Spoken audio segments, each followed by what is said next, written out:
conjugacy relation in a group. Let G be a group and element A belong to G.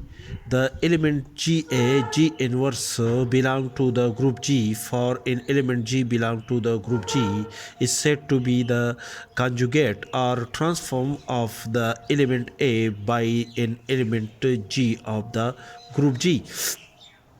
If the element G inverse is equal to B belong to the group G according to the above condition, then the element B belong to the group G is said to be the conjugate element of an element A belong to the group G.